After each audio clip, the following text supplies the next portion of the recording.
everyone, welcome to this month's Kidneys in the Kitchen. I'm Megan Craig, Director of Programs for the National Kidney Foundation of Illinois. I am joined, as always, by a beautiful dietitian who's going to talk with you today about kidney diet basics for the post-transplant patient. So, Nicoletta? Thank you. My name is Nicoletta Alavanya. I am a pediatric renal dietitian at Lurie Children's Hospital down in Chicago, and I'm happy to be here today. Awesome, we're happy to have you. Thank you. So I know you usually work with pediatric patients, so Correct. children, but of course most of our audience is going to be adults. Although I hope we have a couple of pediatric fans out there, maybe. So talk with us a bit about the post-transplant diet. Sure. So this is going to be, again, for, like Megan said, for general kidney disease post-transplant. This does apply to both pediatric and adult patients. Just a few things to keep in mind. Really, is the water. So we tell you for a long time, if you're on dialysis, to stop drinking water and you have to restrict your water.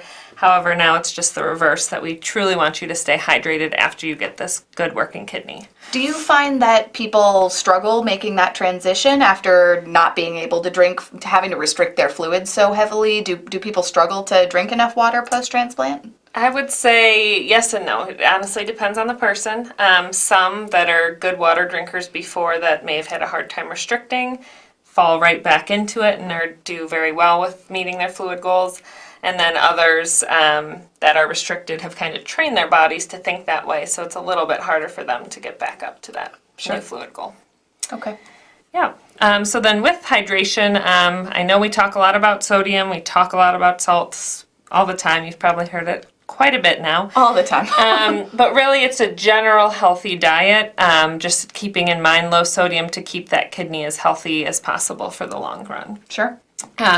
So really we're going to aim for maybe a little bit lower for my kidney patients, the kids, but around 2,000 milligrams per day. What I like to do as a little teaching point with some of my patients is if you take a teaspoon of salt, that's equivalent to 2,300 milligrams per day. So if you think of salting your food plus sodium that's in all of our foods, it starts to add up pretty quickly. Sure. So I know we have some sort of snacks here. We have the regular salted pretzel sticks, and then we have some unsalted mini pretzels. In theory, these unsalted ones would be salt-free-ish. Correct. I mean, lower sodium. We can take Lower a look. sodium, sure. So let's just, I can't reach very well with these little T-Rex arms, but let's see if we can do a side by side here. So we've got equal calories, equal serving sizes, but it looks like if we zoom in, so let's start with the unsalted ones. Looks like if we zoom in, we can see they may be unsalted, but they do still have a little bit of sodium here, 80 milligrams. Correct. 80 milligrams, and you always want to pay attention to the serving size up top. So this is about 20 of the mini pretzels. So again, still a little bit of sodium, but definitely better than when we look at these. We'll see what the salted pretzels have. Let's look at again, calories are the same, about the same serving size. We got 16. The serving is 53. That's a lot because it's the sticks. Correct. Okay. Those are a little bit smaller than the first one. Cool. But one way or the other, when you look at it, we've got 490 milligrams of sodium. Correct. That's about a third of what you should have for the day. And that's only from one serving of these as well. Yeah, because if you think about the sticks, the sort of number of these you would probably eat by the handful, Correct. You're looking at potentially a lot more. Quite a lot, yeah. Definitely. Yeah. So just like we talked about, it's really important to pay attention to the sodium content and looking at labels. I know everyone's pretty familiar with reading labels, so really just kind of comparing those when you go to the grocery store. We want to keep low sodium in mind after, again, a kidney transplant, just because too much could cause high blood pressure and lead to other complications down the road, and we don't want that. Sure. So other salty foods I know that have come up are going to be anything canned, obviously. Some soups or soup broths. I think there's unsalted versions of those as well. Cheese or condiments, kind of salad dressings. and any salty snacks as well as processed meats. So speaking of salads, it makes me think of like salad bars and things like that. So I've heard there may be some special stuff that post-transplant patients may need to watch out for when it comes to a salad bar that have nothing to do with sodium. You're correct. So that kind of moves in. So between the increasing your hydration, watching your sodium, those kind of go hand in hand. Really, the main thing after you get a transplant is food safety. So that takes us back to the basics with kind of salad bars, buffets, different things like that. I'll get into that. But really it comes down to if you're cooking at home, washing your hands, not cross-contaminating, not using the same cutting board for your fruits and vegetables as you would for your meats. Sure. Washing your fruits and vegetables before you're, going to cut them or eat them as well. And then when it comes to salad bars or buffets or different things like that, just paying attention to, you may not know how long things are setting out for, so just kind of keeping in mind, that maybe if it's dairy-based, like an egg salad, for example, want to pay attention to that. And why is that so important for, obviously food safety is important for everyone, Correct. but why is it so important for transplant patients? So after transplant, they're on a bunch of anti-rejection medications. They're on immunosuppression as well, so their immune systems are working slightly lower, so they're more prone to getting infections and different types of things, and foodborne illnesses are part of that. Okay, so if there's a little something in it, I may be able to fight it off, Correct. but someone who's had a transplant May not. Okay. Correct. And they may, but just truly depends on what they're taking. Sure. So some other foods to avoid when we think of food safety are unpasteurized dairy or dairy products. Those are pretty hard to find now. I was going to say, not super common. Exactly, not common. Raw sprouts, that's another one. Interesting. Like the kind that go, in salad bars, I guess. The kind that go on salads? Correct. Okay. Those. Foods undercooked, so obviously paying attention to how you're cooking your meats, your eggs, your fish, different protein options. We don't want to do undercooked meats. And then sushi could become a potential issue as well, just with the raw fish. Again, it's a little controversial, but again, the raw fish, maybe not so much, more go for the cooked rolls. Sure, the cooked rolls or the vegetable-based ones, maybe. Correct. Okay, Yep, cool. At least, definitely. as long as people can have some sushi, I'd be sad without it at all. Definitely. And then that's kind of food safety in general. Like I said, you really want to kind of cook your meats to appropriate temperatures. So for example, beef, pork, veal, and lamb should be cooked to around 160 degrees Fahrenheit. Okay. Chicken and turkey, so your poultry, about 165. Fish and shellfish, 145 degrees. Eggs, 160, and leftovers, 165. So when we think of that as well, kind of cooling and reheating, those also play in a role. Interesting. I never think about caring how hot I eat cold leftovers. I never think about the fact that it needs to have been reheated for safety. Yep. So it can kill off kind of any of the bacteria that may have been on it. May have grown in the meantime. Correct. Okay.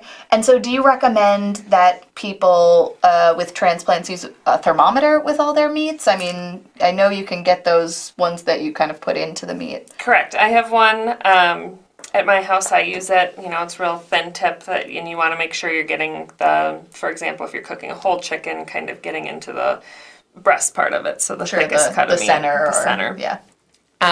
If you have one, yes. If not, just really cutting into it would be a good option after it's cooked for a while to see if it's done. You wouldn't want any of your poultry to be pink in the middle or anything like that. Obviously, some people like their steaks cooked a little bit, medium or rare. We're not going to recommend you have your steak rare. However, maybe cooked a little bit. I'm not sure it's ever recommended that you have your steak It's not. rare. You're right. But especially after a transplant as well. Sure. Okay. Yeah.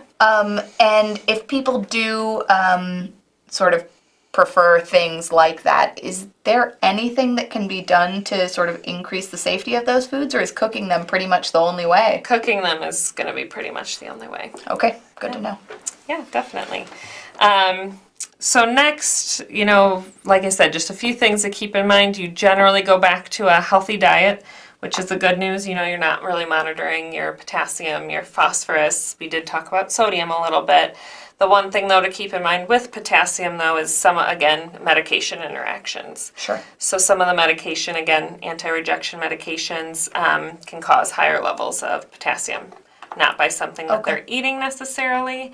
However, you know, when they get their labs checked, we just monitor that lab value, and if we do have to adjust, we may have to do a moderate potassium restriction for the time being. And remind us what foods are the really common high potassium foods. So high potassium, we're going to be looking at bananas, anything tomato-based, avocados, potatoes or sweet potatoes, any kind of potato, and dairy products, so Okay. anything like that. And then with that said, again, with the medication interactions, two things to definitely avoid are grapefruit and pomegranate. Okay, and that's because they interact with the medication. the common ones, right? Correct. Okay. Yes. So I know that sometimes those things can be a little hidden when it comes to the juices. Correct. So it's orange juice, right? That ends up with grapefruit juice in it sometimes? Possibly, maybe one of those blends. Sure. So there's, you know, cran grape or cran apple. So I've seen some blends that have orange, grapefruit, you know, different things like that. So again, that would be important to look at the label for the ingredients specifically for those. Okay.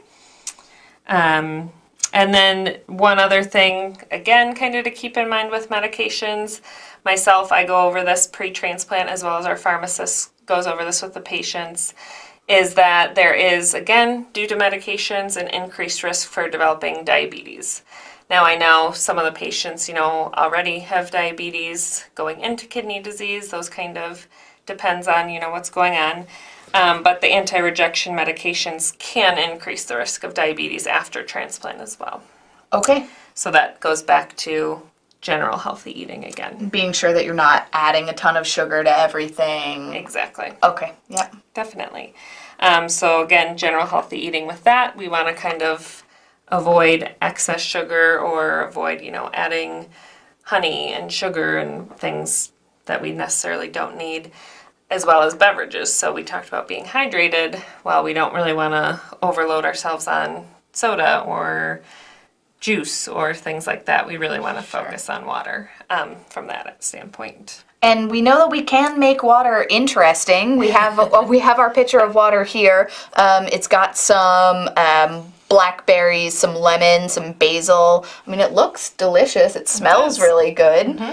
We've got our fresh mint plant here, so maybe you can, you know, peel some of those mint leaves off, muddle them up, and get yourself some non-sugary flavoring into your water because it's a lot of water we're expected to drink, right? Especially post-transplant. So. And that's a good point. So, I mean, pre-transplant, you may have had, you know, 32 ounces to maybe a liter restriction. Usually it's doubled at least in the kids, it's doubled. In my population, I know adults, they have to keep up. And then we're going to be coming into the summertime, so then we have to think of if you're outside and you're sweating more and losing more water that way, then you even have to increase your hydration more. Of course. Specifically after that transplant to keep your kidney healthy. So, Okay. Yep, good point with that. It is tricky to get your water to taste good. You know, I always get that. And again, if we have some patients that are both diabetic and have kidney disease after transplant, we can still recommend things like Crystal Light that aren't Oh yeah. like the non-sugar sweetened sweetened beverages. stuff. Exactly like you have there, lemons or limes to your water, kind of adding the fruit that's in season to help give it some different flavors so you're not bored with just plain water all the time. Sure. So again, with general healthy eating, if we kind of look at a diet in general and we want to go through what a typical day should look like, we talked about, you know, increasing your hydration, watching your sodium, limiting your sugar. One thing you can do is kind of increase your fiber intake. Okay. Again, just general healthy eating. So when we think of that, we go back to fruits and vegetables that have fiber or whole grains. Those will tend to keep us fuller longer And those can have, a better impact on your blood sugar as well by increasing the fiber. And those whole grains are another difference, right? Between when people are on the kidney diet versus when they're on the post-transplant diet. Correct. You revert back to eating the whole grain foods instead of the enriched white foods. Exactly. So So before transplant, we're telling them, no, we don't want you to really have the whole wheat, the oat, the brown rice, the good, fiber-containing foods because they're higher in phosphorus. However, again, as we get a good working kidney, then we can go back to this good, generally healthful diet that can help your overall health and keep that kidney healthy. So you're exactly right, just the reverse. Sure. I feel like we keep coming back to that theme. Are there any other things that are like the big sort of differences between the dialysis or CKD diets and post-transplant? Another one would be dairy, I would say. So, they're taught to restrict cheese and milk and yogurt and ice cream, different things like that, because of the phosphorus content and potassium content in the dairy foods. So then you can go ahead and start to incorporate those things again. Sure. So it's not that phosphorus and potassium stop mattering altogether, but it's that the restrictions on them are heavily lifted. Correct. Yeah. Yes, and that's a good point too. So because your kidney wasn't working, previously and you needed dialysis to help you, we really had to monitor those nutrients. Now with a good working kidney, most of the time, actually pretty much right after transplant, your electrolytes actually become low. So we're not yelling at you. We never try to yell, but that your potassium is high or your phosphorus is high, and to monitor those foods. Now it's actually the reverse, saying, wow, you've got a great kidney now. We want you to eat these things to kind of get those electrolytes in balance. And do you find that people often have almost like a making up period? So like right after they're off dialysis and they have this fresh working kidney, I don't know if fresh is the right word to use, but this new working kidney, when you're on dialysis, you are so restricted and, your body may not have been getting all those really nutrient-rich foods because you didn't have kidneys to process that stuff through. So is there a certain amount of time when it's really a push, it's really a go? It depends on, they're monitored so closely after transplant. It also depends on, like I said, kind of with the water. They've kind of trained themselves not to eat these certain foods, so it takes a bit of time to get back. And they are a little hesitant at first to say, well, I don't really want to eat a banana because I haven't had one in a few years, so are you sure it's going to be okay? Sure, yeah, I think I would have some reservations myself, Definitely. After all that time. So that's, a hard thing to keep in mind, but they're monitored so closely by the whole team that, we're all there to help support them through it. Good. Which is good. Again, with general healthy eating, we kind of want to think of fat content, and I know that's come up a lot. So just, obviously we shouldn't have been overdoing it before with fat content. Same thing after transplant. We really want to focus on some of the good fats. One being an avocado, obviously, is a good fat, so they can kind of incorporate that into their diet, but kind of avoiding fried foods and fattier cuts of meat. Using olive oil and canola oil, again, just enough to kind of coat your pan if you're going to be cooking with it. Sure. But eating those good fats too as well, instead of overloading. I think I would probably go straight for the potato chips because I would have missed them so much, or the French fries. You're right. It's a toss-up between And a lot those. of the kids do that I work with. Sure. Definitely do. It's cool to see, though, that their growth really, at least in my population that I work with, really starts to take off. Sure. Because they can get all that good nutrition for them to continue to grow. Yeah. So that's good to see. But yes, a lot of them will go for what has been restricted for the most part, which is fine, And so then it's just don't overdo it on the things Exactly. like that. So. Correct. You've got it. Calcium and phosphorus, again, become important, long term because they were restricting dairy before. They were kind of restricting their calcium intake, so then it's time to kind of get back on, calcium containing foods, so yogurts, incorporating some dairy into their diet. Again, things that they may have been restricted can now be added back in. And calcium is important for bone health mostly, right? Correct. Okay. And that's monitored, throughout dialysis as well, Okay. with different supplements that they're on. but after post-transplant, we want to minimize some of the long-term effects of bone health as well. So Sure. kind of getting that back into their diet. And then the last one would just be, exercising. So Oh yes, the thing that gets left out a lot, thing I that think. gets left out, correct. So we, talk a little bit about it in clinic if we can with the post-transplant, but really getting up and moving, in combination with everything that we talked about really helps them as well. Sure. What's your favorite exercise? I mean, I just like to walk, honestly. Me too. I'm not a runner, so I try to be one.